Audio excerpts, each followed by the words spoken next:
بسم اللہ الرحمن الرحیم۔ السلام علیکم پیارے ویورز، 2 روز کے ناگا ہونے کے بعد پھر ایک دفعہ آپ لوگ کی خدمت میں حاضر ہیں کہ آج بوڑھی ماں اور اس کے نواسے کا کہانی کا قسط نمبر 71 میں پھر ایک دفعہ آپ لوگ کی خدمت میں حاضر ہیں۔ امید ہے کہ آج کا بھی قسط آپ لوگ کو پسند آئے گا۔ ناظرین، بوڑھی ماں کے نواسے ادھر تک پہنچا تھا کہ اس نے وہی بلح یعنی سانپ کے بیٹا کو اس کے علاقے تک چھوڑا اور اس نے اپنا بلح کا شکل اختیار کیا اور اس نے اپنے ساتھ وہی بوڑھی ماں کے نواسے کو سمجھایا کہ جب تم میرے باپ کے سامنے جائے گا تو وہ تم کو داد وصول کرنے کے لیے بول جائے گا، لیکن تم کوئی بھی داد لینے سے انکار کرو جب تک وہ تم کو زیادہ بار بار اور تکرار کرنے لگے گا اور تم کو نہیں چھوڑنے لگے گا تو آخر میں تم اس کو یہی داد وصول کرنے کے لیے بولو کہ اگر تم میرے کو کوئی داد وغیرہ دینا چاہتا ہو، یعنی میرے کو کچھ گفٹ وغیرہ دینا چاہتا ہے تو میرے کو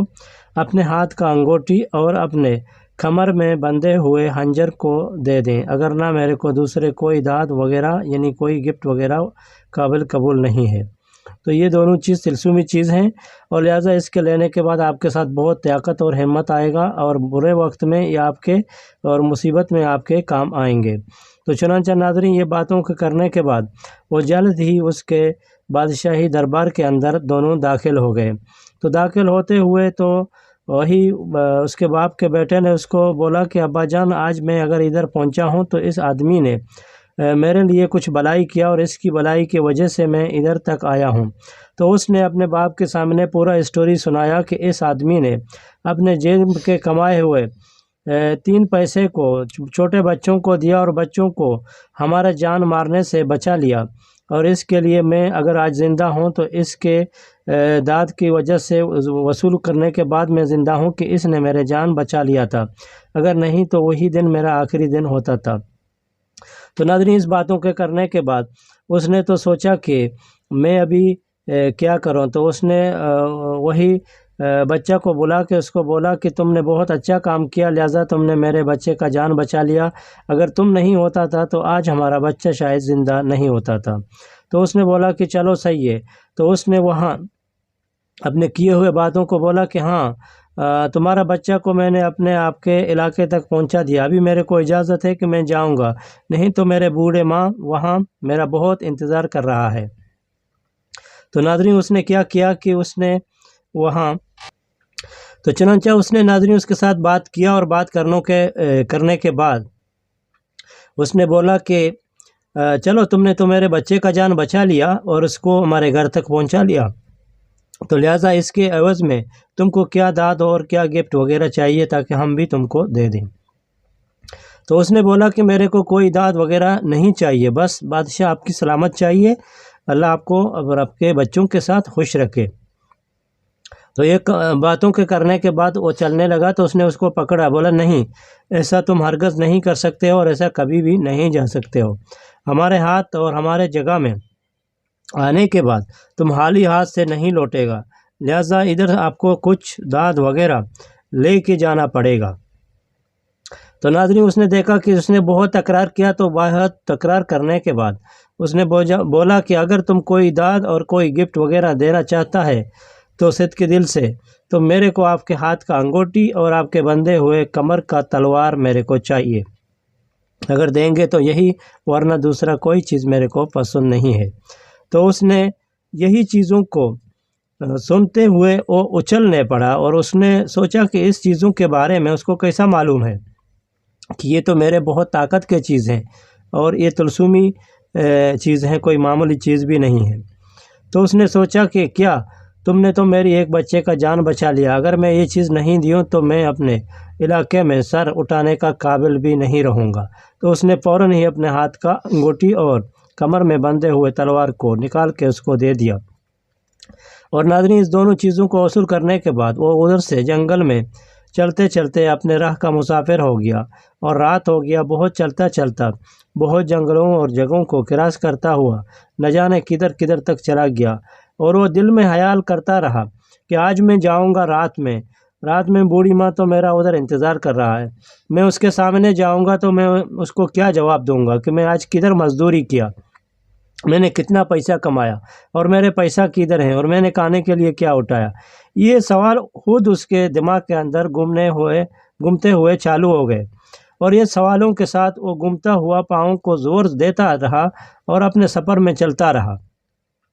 ناظرین، یہ سوال اس کے ذہن میں گھومتے اور گردش کرتے رہے، اور اس نے سوچا کہ میں اگر بوڑھی ماں کے سامنے جاؤں گا تو جھوٹ کیسا بولوں گا، اس کو جھوٹ میں کیسا بتاؤں گا کہ میں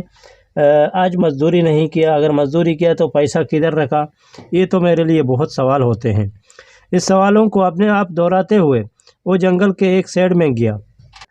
اس نے تھوڑا راستے میں تکا ہوا تھا تو اس نے تکان کو تھوڑا دور کرنے کے لیے زمین میں ٹیک دیا۔ تو زمین میں ٹیک دینے کے بعد اس نے دیکھا کہ جوں ہی ایک بڑا زوردار اور ایک ہوا کا جھونکا کا جیسا کوئی گرد اڑتا ہوا کوئی چیز زمین میں گر گیا اور اس کو محسوس ہو گیا۔ تو اس نے سر اٹھایا اور دیکھ لیا کہ ایک بہت بڑا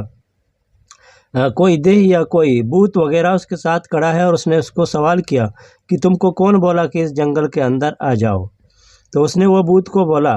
کہ میرے کو اس جنگل میں معلوم نہیں تھا، لہٰذا میں نے اپنے گھر کا نزدیک کرنے کے لیے شارٹ کٹ مارنے کے لیے یہی جنگل کا راستہ اختیار کیا، اور لہٰذا میرا سر ادھر آج تک آیا اور میں ادھر ہی ٹھہرا ہوں۔ اگر یہ جنگل آپ کا ہے تو میں غلطی سے دوبارہ ادھر آنے کا کوشش نہیں کروں گا، لہٰذا آج میرے کو معاف کر دو کہ میرا غلطی سے اس جنگل میں اس جگہ میں آنا ہو گیا۔ تو اس نے بولا کہ نہیں، غلطی ملطی میں نہیں مانتا ہوں، تم کو آج ادھر کون نے بولا کہ تم میرے یہ جگہ میں آ جاؤ اور ہمارے جگہ کو خراب کر دو؟ تم کو معلوم نہیں ہے کہ میں علاقے کا بادشاہ ہوں؟ تو اس کے ساتھ بہت سوال جواب کرنے لگا۔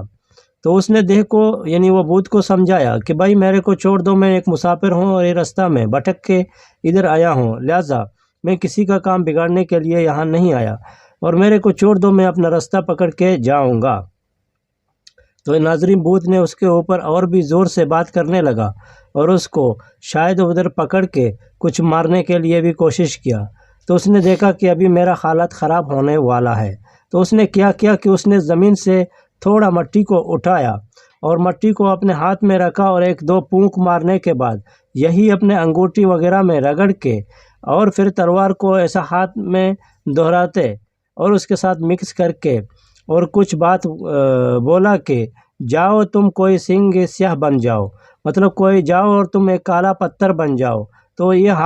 یعنی مٹی کا جو اس کے ہاتھ میں مٹھی بھر تھے تو اس کے اوپر ایسا پھینک دیا، تو ترنت اس کے اوپر مٹی کے یہی ذرے پڑ گئے، تو فوراً وہ ایک بڑا سنگ یعنی ایک بڑا پتھر بن گیا اور ادھر کچھ ہلنے بھی نہیں لگا، اور اس نے سکھ کا سانس لیا۔ جب اس نے سکھ کا سانس لیا تو دیکھا کہ سائڈ میں بہت چھوٹے چھوٹے بھوت اس کے سامنے آئے اور چلانے لگے اور رونے لگے۔ اس نے بولا کہ کیا ہو گیا کہ کوئی آدمی نے ہمارے بادشاہ کو بڑے کو بند کر کے قید کر کے رکھا ہوا ہے، اور سب چھوٹے چھوٹے بھوت آئے اور اس کے سامنے رونے پڑے، اور روتے روتے انہوں نے ہون کے آنسو رونے کے بعد اس کو مجبور کیا کہ تم ہمارے بڑے بھوت کو چھوڑ دو اور اس کو معاف کر دو۔ لہٰذا اس نے غلطی کیا اور اس کا غلطی کا سزا ہم لوگ کے اوپر نہیں ڈالو، لہٰذا تو ہم لوگ بھی اس بڑے سے محروم ہو جائیں گے، لہٰذا اس کو تم ایک دفعہ معاف کر دو۔ تو اس نے چوٹوں کی گارنٹی لیتے ہوئے پھر اس کو معاف کرنے کے لیے اس نے کچھ کیا۔ تو ناظرین، اس نے دوبارہ زمین سے ایک مٹھی پھر مطلب مٹی اٹھایا اور مٹی کو اپنے ہاتھ میں رکھا اور انگوٹھے اور اپنے خنجر کے ساتھ مسلتے ہوئے بولا کہ اس مٹی کو دوبارہ بولا کہ جاؤ وہی سنگ یعنی وہی پتھر دوبارہ بھوت بن جاؤ، اور اس کے جو پتھر تھے تو اس کے اوپر پھر گرا دیا، تو پتھر فوراً ایک دفعہ پھر وہی بھوت بن گیا، اور اس بھوت نے اس دفعہ پھر وہی آدمی کے پاؤں میں پڑا اور معافی مانگا کہ میرے سے غلطی ہو گیا، لہٰذا میں نہیں جانتا تھا کہ تم اتنا بڑا انسان ہے اور تمہارے ساتھ اتنا پاور ہے اور تمہارے ساتھ اتنا بڑا طاقت ہے، اور تمہاری اس طاقت اور اس پاور کو دیکھتے ہوئے میرے کو ابھی میرے پورا جسم کانپنے لگا اور میرے کو بہت ڈر آنے لگا، لہٰذا میں ایسا غلطی دوبارہ کبھی بھی نہیں کروں گا، اور اپنے چھوٹوں کو بھی سمجھاؤں گا کہ آئندہ کوئی ایسا انسان کے ساتھ ایسا کوئی غلطی نہیں کریں کہ پھر آپ لوگ کو پچھتانا پڑے۔ اگر آج ہمارے چھوٹے نہیں ہوتے تو ہمارا حالت اور بھی زیادہ خراب ہوتا تھا۔ ناظرین، اس نے تو ایسا کر دیا۔ آج بس اتنا، کل ہم لوگ انشاءاللہ زندگی رہے گی تو پھر دوسرے پارٹ میں آپ لوگ کی خدمت میں حاضر رہیں گے۔ آج کا بس اتنا۔ قصے کا رائٹر ہے علی جمعہ زامرانی اور اس کا ریسرچ کرنے والا ہے نصیر عاقل رند۔ کل ہم لوگ کو اجازت، بنے رہیں اور دیکھتے رہیں ڈیلی ہم سفر کو۔ قصے کہانیاں ایسا ضرور ہم لوگ آپ لوگ کی خدمت میں لاتے رہیں گے۔ زندگی رہے گی تو سفر رہے گا، سفر کے ساتھ کہانیاں جڑیں گے جو کہ کچھ مورل ہوتے ہیں اور زندگی میں کام آتے ہیں۔ ناظرین، اپنے قریبی دوستوں کا ضرور خیال رکھیں۔ ہم لوگ کو دیں اجازت۔ اللہ حافظ، ٹیک کیئر، گڈ بائے۔